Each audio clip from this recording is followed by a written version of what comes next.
Citoyens de la Terre, je vous dis bonjour, bonsoir et bon retour sur la chaîne Varistic Science.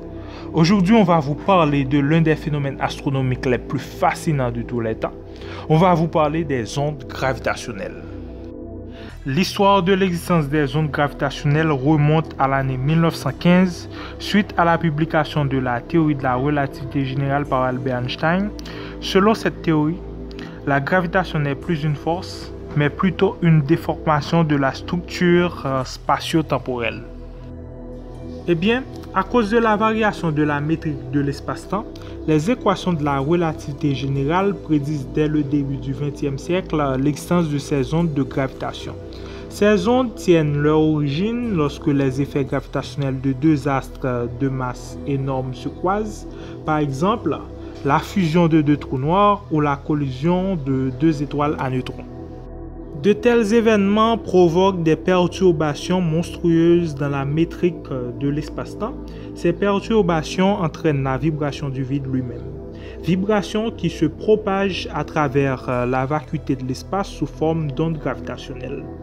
Je tiens à vous dire que ces ondes sont les seules à ne pas respecter le principe selon lequel qu'aucun corps ne peut dépasser la vitesse de la lumière, car ces ondes gravitationnelles se propagent justement à cette vitesse dans l'espace-temps. En fait, l'existence de ces ondes ne viole en aucun cas les lois physiques, car leur propagation n'est pas un déplacement d'un objet quelconque, mais c'est plutôt le déplacement du vide lui-même. C'est ce qui diffère les ondes gravitationnelles des ondes électromagnétiques. Dans le cas des ondes électromagnétiques, la propagation est un déplacement corpusculaire d'une particule dénommée photon.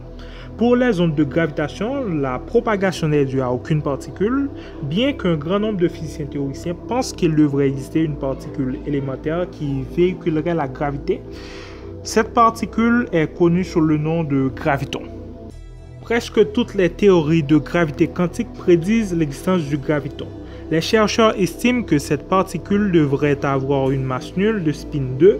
Ils ont aussi estimé que le graviton soit un boson de la classe des luxons, ce qui confirme ce qu'on vient de dire tout à l'heure sur le fait que le graviton voyage à la vitesse de la lumière.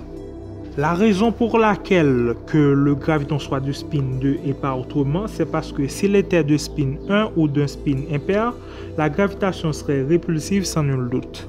Mais ce n'est pas ce qu'on observe. Si au contraire le spin était d'un demi-entier, les interférences entre les amplitudes n'auraient pas lieu.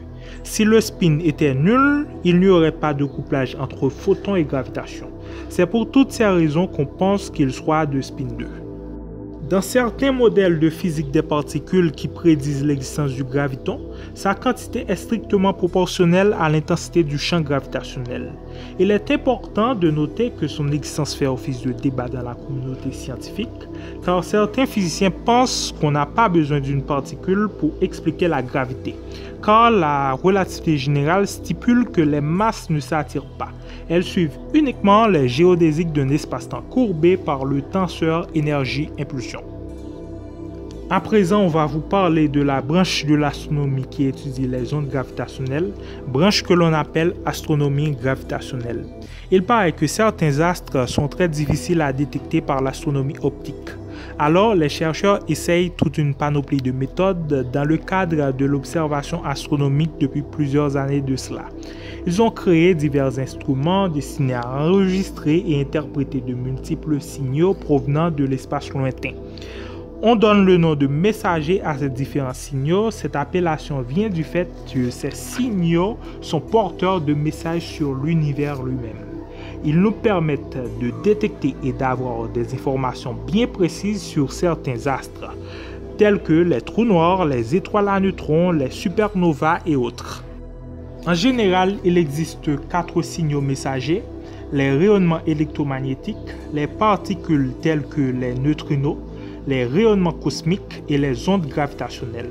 L'observation de ces sources constitue ce que l'on appelle l'astronomie multimessager. Ce qui diffère l'astronomie multimessager de l'astronomie gravitationnelle, c'est que cette dernière tient compte uniquement d'un seul messager, à savoir les ondes gravitationnelles.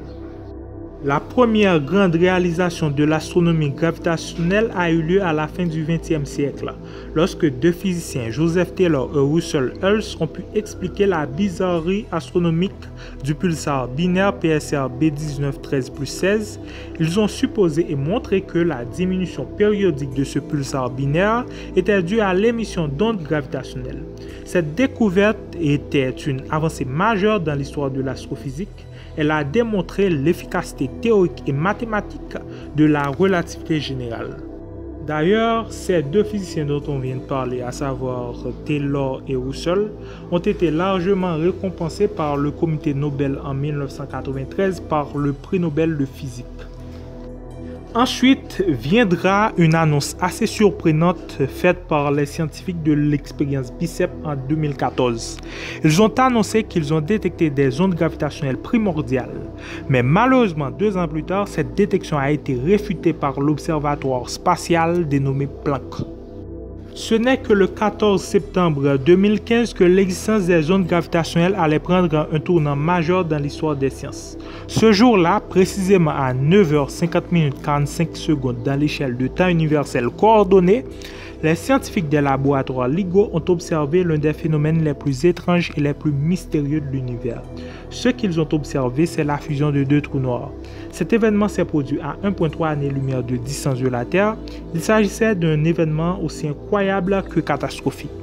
2 trous noirs qui orbitaient l'un autour de l'autre à une distance de 350 km avant la collision allaient fusionner pour ne former qu'un seul.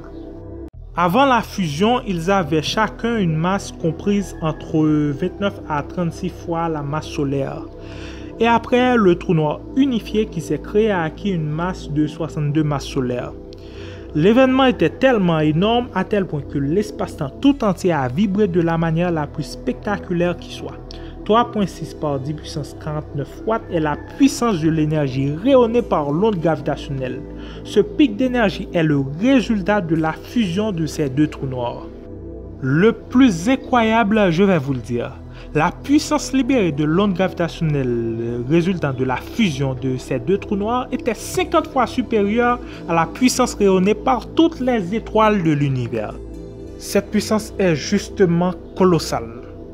Autre chose incroyable, c'est que conformément à l'équivalence masse-énergie, une quantité de 3 masses solaires du trou noir a été intégralement convertie sous forme d'ondes gravitationnelles.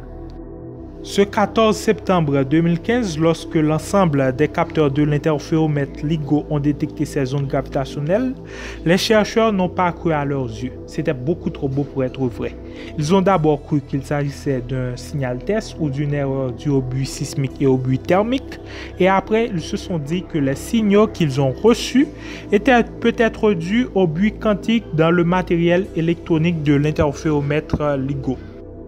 Bruit causé par le fait que le courant électrique n'est pas continu mais de préférence porteur de charges élémentaires telles que l'électron. Ce n'est qu'après une période de 16 jours de collection de données qu'ils ont pu éliminer l'hypothèse que le signal soit dû au bruit de l'expérience. Au final, l'onde gravitationnelle observée connue sous le nom de GW 150914 était bel et bien une oscillation de la courbure de l'espace-temps. Autre fait surprenant, c'est que les 2 détecteurs de LIGO qui se situent au moins à 3000 km de distance ont détecté le signal dans un intervalle de 7 millisecondes entre les 2 détections, ce qui correspond plus ou moins à la vitesse de propagation de la lumière. C'est compatible aux équations de la relativité générale qui sous-entend que la vitesse d'une onde gravitationnelle soit égale à la célérité de la lumière.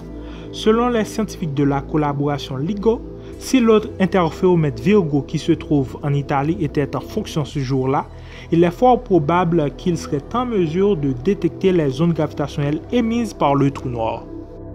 Il est important de noter que la détection faite par ces interféromètres était la première observation directe d'une onde gravitationnelle. Cette prouesse a été possible grâce au dur labeur des physiciens comme Werner West, Barry Barish et Kipton, qui ont été tous les 3 récompensés par le prix Nobel de physique 2017.